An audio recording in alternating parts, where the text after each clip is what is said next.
profesor dr.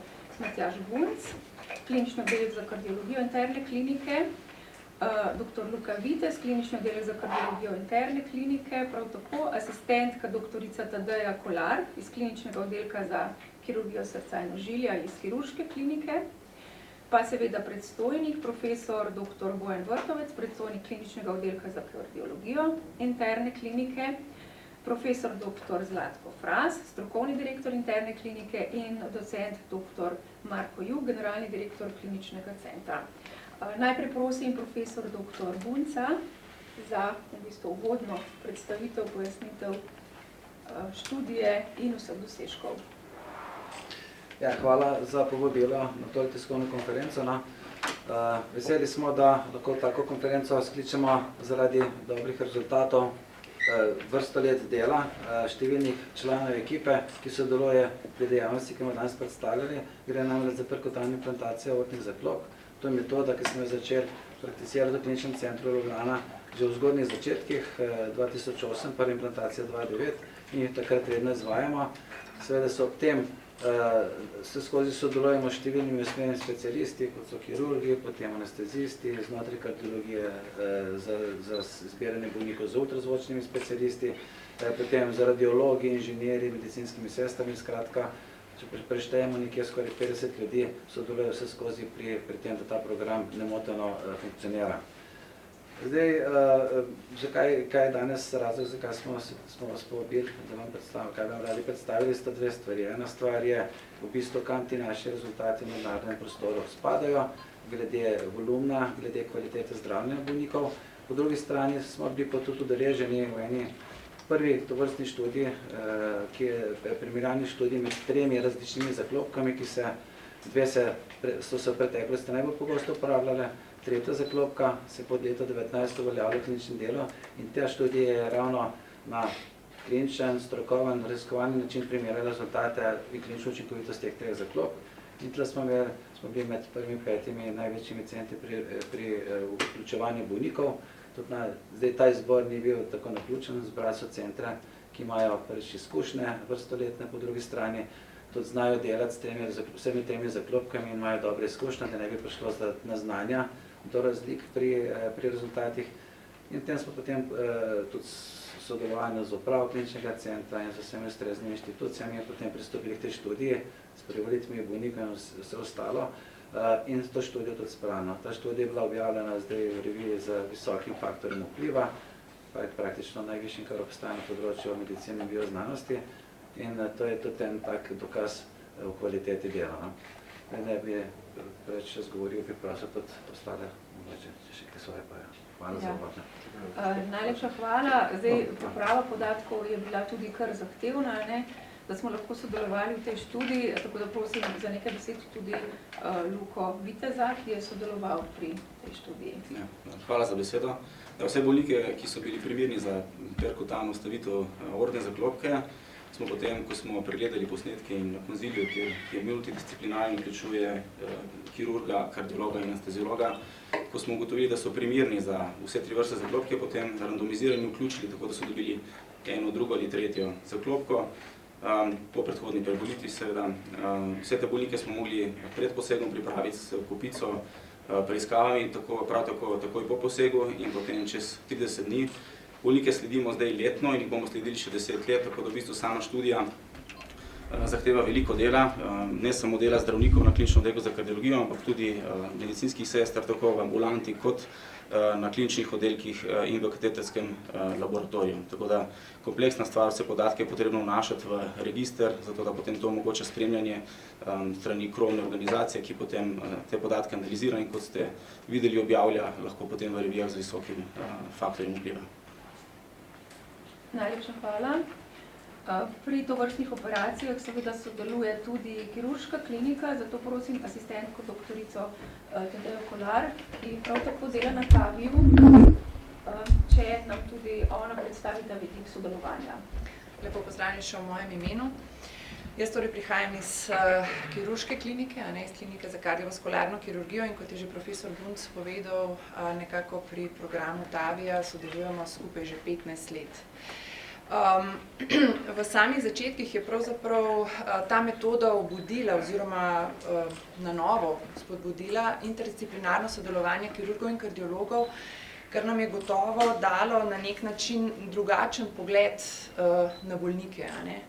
V letih, ki so potem prišla po sami prvi implantaciji, se je razvila usmerjena skupina strokovnjakov, kot je že prej omenil dr. Vitez, strokovnjakov iz področja kirurgije, kardiologije, anestezije, ki sodelujejo na skupnih sestankih in na podlagi evropskih priporočil nekako usmerjajo oziroma odločajo o tem, katera metoda zdravljenja bi bila najbolj primerna za vsakega posameznega bolnika.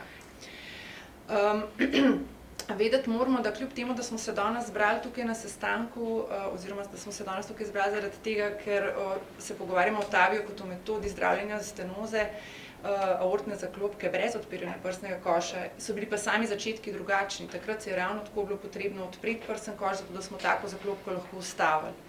Danes je metoda zelo napredovala in večino zdravljenja dejansko poteka preko perifernega žilja, se pravi preko žil v dimljah, lahko tudi žil na vratu, redkeje, vendar kljub temu razvijajoče se žil na roki. Kirurgi pravzaprav nekoliko zvedavo zremo v prihodnost. Zaradi naših izkušenj z biološkimi zaklopkami, ki smo jih v preteklosti, se pravi, vgrajevali s kirurško metodo, smo zelo včasih mogoče celo preveč konzervativni in zelo pričakujemo pravzaprav dolgoročne rezultate te obetajoče metode, ki je v naših očeh še vedno mlada, kljub temu, da je že 15 let nekako v uporabi.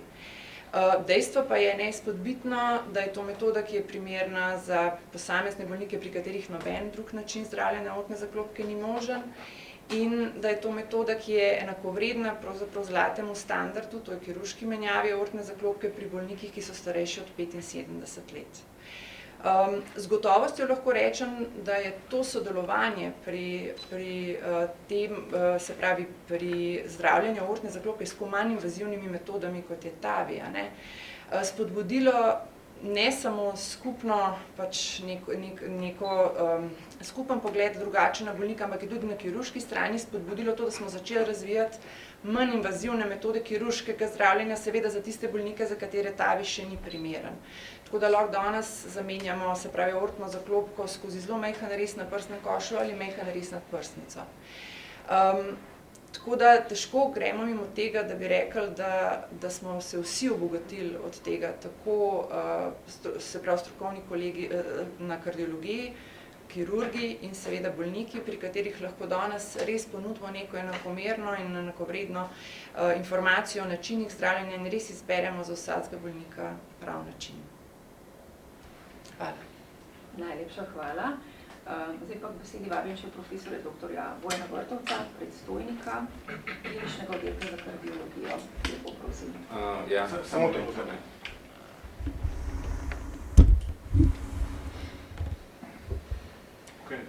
Hvala lepa. Jaz bi primarno rad čestital profesor Buncu in ekipi za ta dosežek, predvsem gre za zelo odmevno objavo, ki se ne zgodi pogosto tudi na nivoju kjerkoli znanstvene panoge v Sloveniji, in po drugi strani za program, ki deluje že zelo dolg časa, zdaj bo narejenih že v bistvu skoraj 2000 posegov. Bi pa rad to umestil v bistvu dva koncepta še. Prvi je, tukaj je bilo že poudarjeno, da je to možno samo na podlagi interdisciplinarnega sodelovanja med različnimi klinikami, in mislim, da je to en zelo dober primer, poleg recimo še kakšnih drugih programov, povezovanja interne medicine, kardiologije in kirurgije v nek program, ki omogoča v bistvu optimalno zdravljenje pacientov. Drugo, kar bi rad poudaril, je pa, da je to možno izvajati v terciarni inštituciji, ker ni samo ta metoda, ampak so tudi druge številne nove metode, ki se jih izvaja profesor Bunc in njegova ekipa, ki se povezujejo tudi na druga področja, in to je možno narediti samo v inštituciji, kjer so na voljo različni načini zdravljenja, od čist začetnih preventivnih do na koncu recimo transplantacije srca. Tako da bi poudaril predvsem to. In še tretja stvar, da ta center ni samo strokovno in znanstveno zelo dober, vendar tudi profesor Bunc in ostali veliko vlagajo tudi v edukacijo in v bistvu so educirali tudi ostale centre v Sloveniji in tudi širši regiji v Evropi, tako da smo ponosni tudi na ta del To bi na kratko bilo to.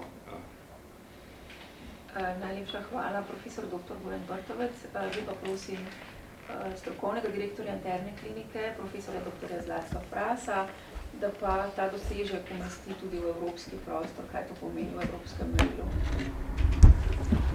Ja, najlepša hvala. Skratka, uvodoma bi se pridružil besedam profesora Vrtovca.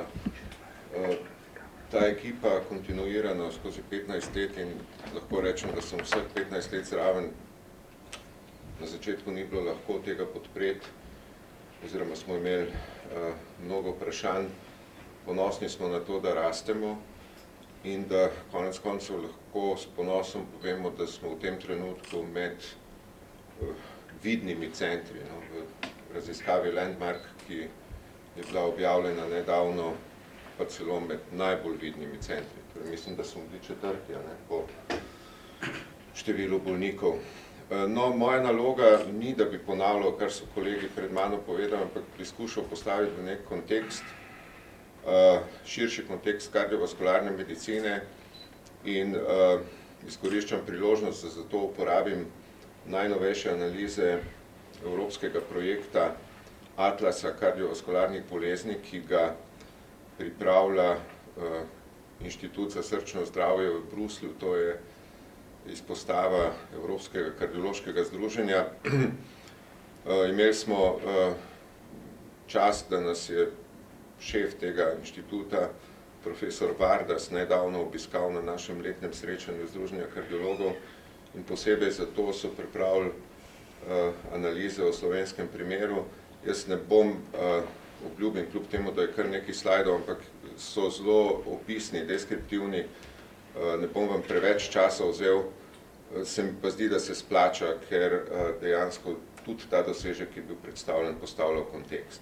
Skratka, iz slovenskega primera bom nekaj povedal o bremenu kardiovaskularnih bolezni in o številu in umeščenosti Slovenije v bistvu v nek širši evropski prostor glede samih intervencij in ne nazadnje postopkov zdravljenja.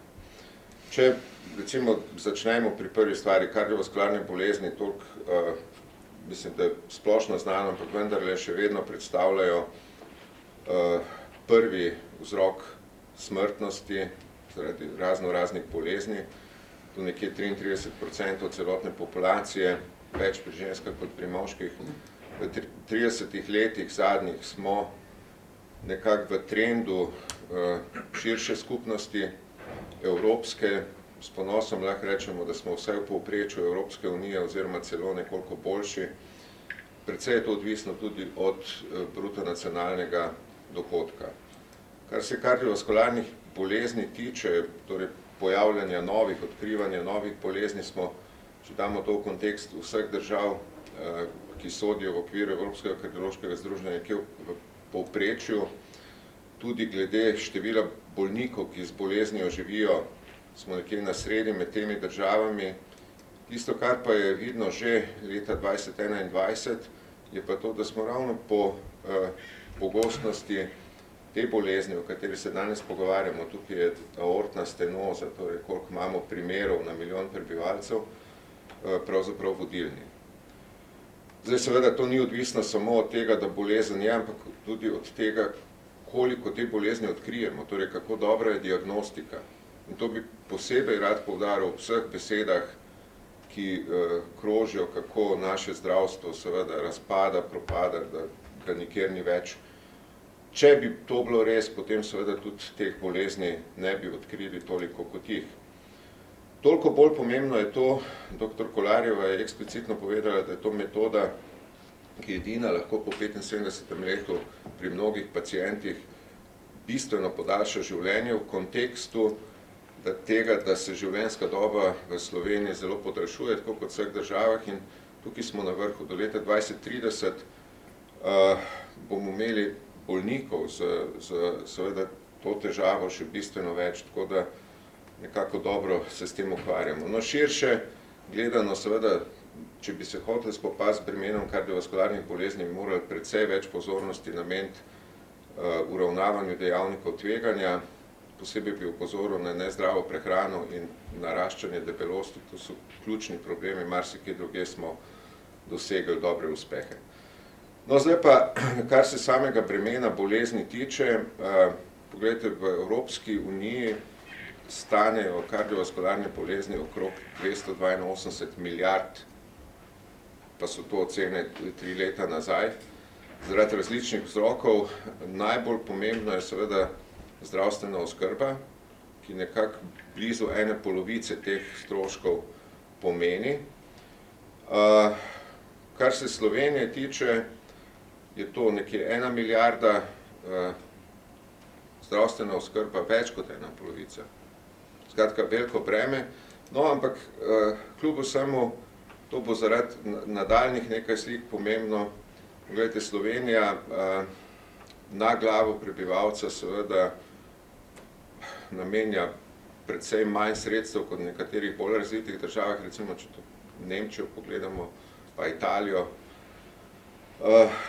Vi to poznate, da so pač to, kar mi investiramo v zdravstvo, precej manj kot v Evropski uniji. Vendarle, zdaj pa sledi tisto ključno, na področju kardiovaskularne medicine, pogledajte, kljub relativno manjšemu od povprečja številu kardiologov na milijon prebivalcev, deloma je feminizacija tukaj prisotna, me to ni pomembno, naredimo vsaj toliko kot povprečje Evropske unije in širše tako imenovanih koronarnih intervencij. Namenoma sem izbral ta podatek, ker se vsiljuje neka primerjava, recimo, ne vem, 30 let nazaj smo o stentiranju koronarnih arterij govorili kot o neki intervenciji, ki pač je nekaj napredno, danes je to zelo običajna vsakodnevna metoda, danes je TAVI nekje na tej poti, da bo čez določen čas seveda govoril o nečem tem. To, da zdravimo infarkte, zelo dobro za takojšnjo dilatacijo, mislim, da vsi veste. No, zdaj pa prihajamo k temu, kar se TAVI-ja tiče, tega profesor Bunc ni povedal. Gledajte, podatki za leto 2022, torej zadnji še neobjavljeni podatki. Slovenija je tukaj pravzaprav v vrhu, takoj za Nemčijo po številu implantacij na milijon prebivalcev, torej 274 zaklopk na milijon prebivalcev na leto. Profesor Vrtovec je omenil, da terciarni centri seveda ne počnejo samo tega, ne uvajajo teh novih metod, ampak tudi druge. Jaz bi posebej izpostavil, ker on seveda tega ni, ker je pravzaprav vodja tega programa. Gledajte, Slovenija je ne samo v Evropi, ampak širše v svetu, globalno, prva po številu transplantacij srca na milijon prebivalcev.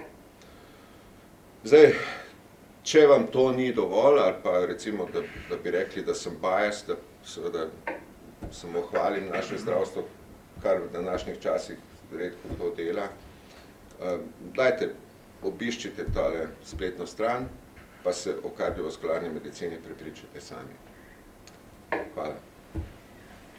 Najlepša hvala, profesor dr. Zlatko Kas. Zdaj pa prosim za besedo še docenta dr. Marka Juga, generalnega direktorja kliničnega centra. Dobar dan. Moment, se prečujem, da se vas bo kaj slišali. Samo tole pomaknem. Hvala lepa. Dobar dan. Res sem ponosen na delo svojih kolegov in vesel, da vam z dneva v dan lahko postrežemo s tako vrhunskimi zgodbami. Te vrhunske zgodbe niso samoumevne.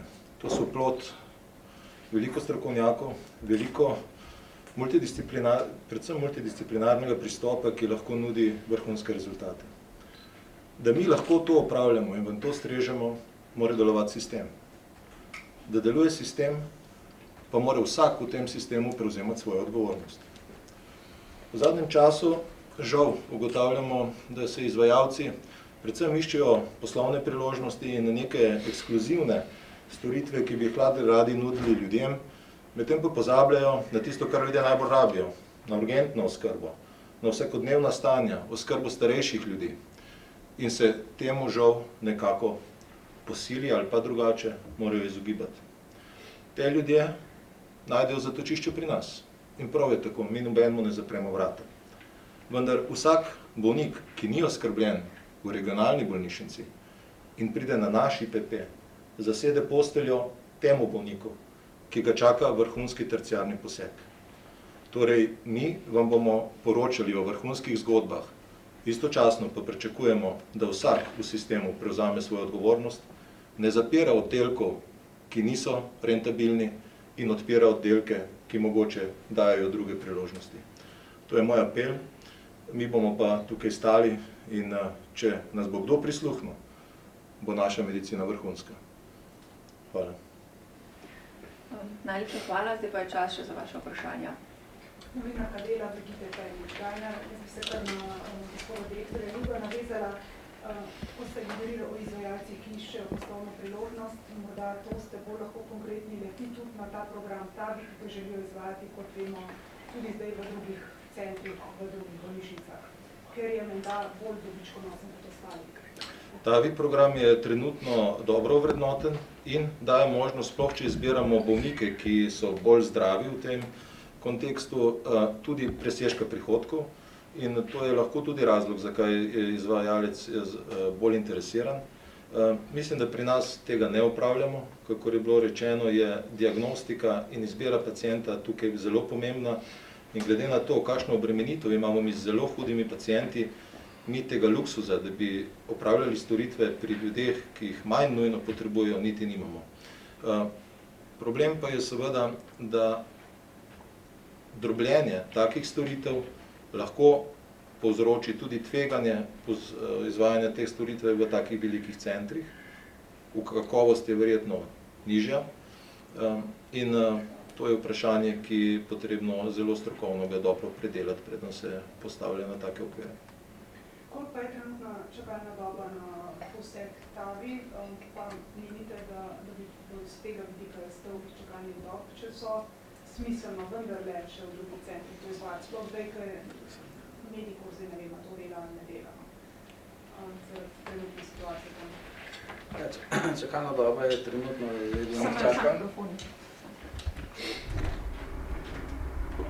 Trenutno recimo v kliničnem centru bolnik čaka na implantacijo TAVI zaklopka maksimalno 30 dni. Koliko pa je trenutno takih ljudi na listi, mogoče veste? Številka, mi izvajamo 8 posegov, to je okrog 30 ljudi, ne čaka. 8 posegov na teden, redno, povprečje včasih pa do 12 večjih kapacitet. Ko pa ste že ravno pri besedi, bi vas samo še to vprašala, je ta vaša študija tudi na nek način odziv na tisto objavo sporno skupine zdravstvo.si o smrtnosti pacientov v Medipolju in v OMC. Pa še mogoče, če smrtnost pa tudi poveste, kako je o teh posebih. Ta študija je v bistvu že veliko prej nastala, ker priprava taka študija zahteva priprava protokolov, ki presega to časovno obdobje, ki ga omenjate. Mi so to študijo odločili približno, začeli smo rekrutirati bolnike nekje oktobra lansko leto in tem, ko priprava študija vse leta, predtem se že začela izbira z centrov, potem vse privolitve etičnih komisij, potem dovoljenje tudi inštitucije, kjer delamo vse ostalo, da smo to zorganizirali, potem steklo. Zdaj, v tej študiji se vidi, kjer mi smo participirali, ker velik delež bolnikov, da je bila smrtnost v tej randomizirani, pač tudi, da bi rečejo, ko bi rekel, ujeti ali pa primerni populaciji 2% in to je tudi naša smrtnost, ki se odraža v tem notrina. Zdaj, v tej smrtnosti govoriti po različnih inštitucijah je predvsej, ko bi rekel, lahkotna, je pa treba pogledati, kakšne so zadnji bolnikov. Prej je direktor omenil, da mi delamo, praktično smo zadnja linija zdravljenja bolnike na različnejših težavnostnih stopenj, taki, ki imajo mehansko podporo, ki bi drugače umrli, pa jih praktično rešujemo, tle smrtnost lahko to 60%, do tistih bolnikov, ki so v bistvu vsakodnevni izbor po merilih smernic, recimo star 75 let, za relativno malo dodatnih bolezenskih stanj, tak bolnik ima smrtnost nič do 15 let. To smo imeli tudi lastne študije. Zdaj je tudi to odvisno, če me že s tistem sprašujete, tiste pa zajemalo obdobje 2013-2019, ko je TDJ Kodar delal doktorat, kako to tudi komentira, tistem obdobju so jasno pokazani, tudi v kasnejšem obdobju v kliničnih centrih, ki so vodili, so bili smrtnosti še večji, kot so bila tam omenjena, tako da smo imeli še dobre rezultate imeli takrat. Trenutno smrtnost naša je pa nekje 2,3% za celotno populacijo. Od onih, ki jih reanimiramo, ko jim dajemo, tiste, ki jih, če ste omenili medikov, pošljejo k nam na sekundarno obravnavo, ki jih pa zavrnejo, do takih, ki jih sami rekrutiramo. Če bo vzamemo populacijo, ki je prijazna okolju, kot če rečemo grobo, ki je omenil direktor, to so pa bolniki brez komorbidnosti, naša mortaliteta 30,0%, eno leto pa 6%. Še kakšno vprašanje? Jaz imam še par tehničnih vprašanj, Katarina Poratovič iz Slovenske tiskovne agencije. Zdaj, pri tem naslovu, da smo na drugem mestu, gre za podatke neobjavljene, ki si jih pokazala iz Atlasa, drži? Pa najbrž... Ampak že pokazane, torej direktor tega inštituta je to pokazal pred 14 dnevi na našem letnem srečanju, kar pomeni, da to niso tajni podatki, so v pripravi za objavo, so v reviji. In letno takih posegov je 320 bilo lani, letos pa jih načrtujete 380. Drži. Za kakšne bolnike pa gre, ko se odločite za tak poseg, s kakšnimi kardiovaskularnimi težavami? Čisto laično.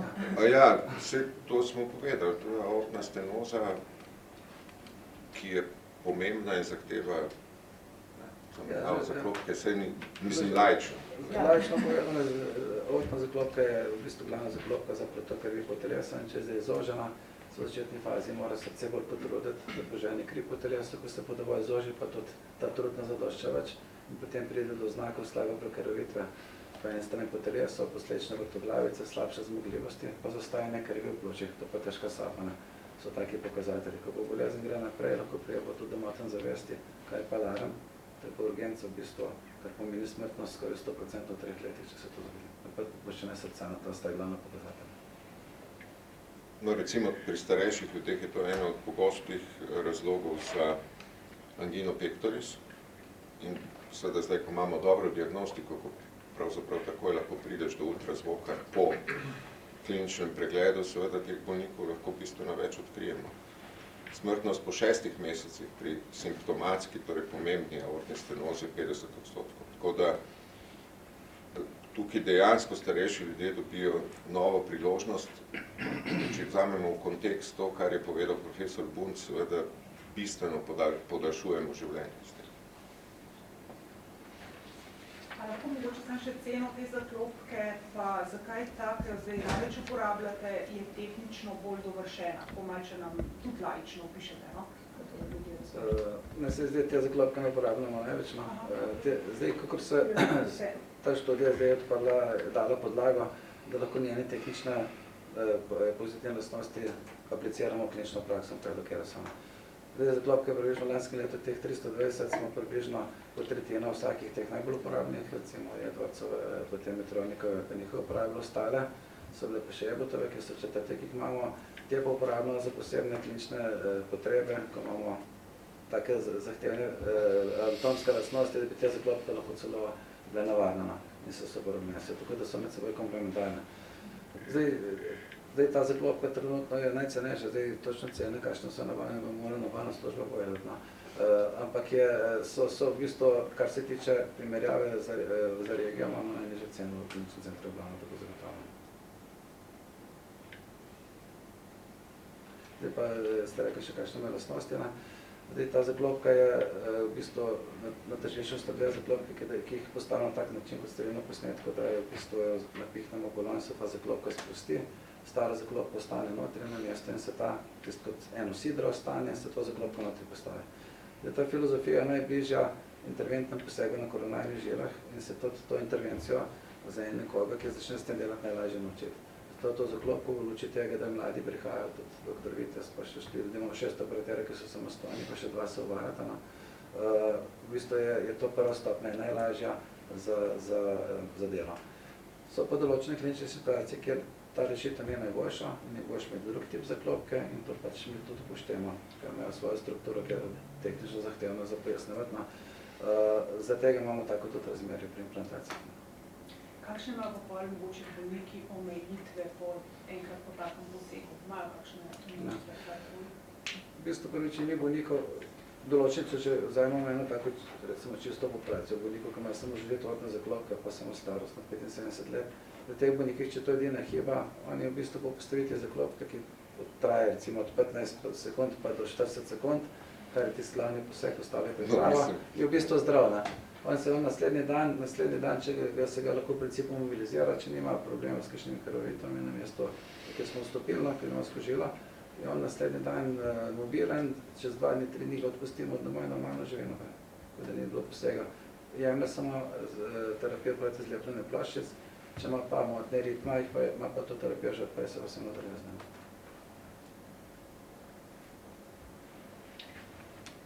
Še je kakšno vprašanje? Če jih ni. Jaz samo še dodal, da bomo v kratkem odprli nov katetrski laboratorij v UKC Ljubljana. V tem mestu še sledilo bo šolanje, kar bo še povečalo kapacitete in dostopnost teh posegov. Volja je, znanje je, tudi pacienti nas potrebujejo in mi smo tu za njih. Hvala. S temi mislimi potem se vam najlepše zahvaljujemo za vaš čas danes. Želimo uspešen dan še naprej in seveda hvala vsem govorcem za čas.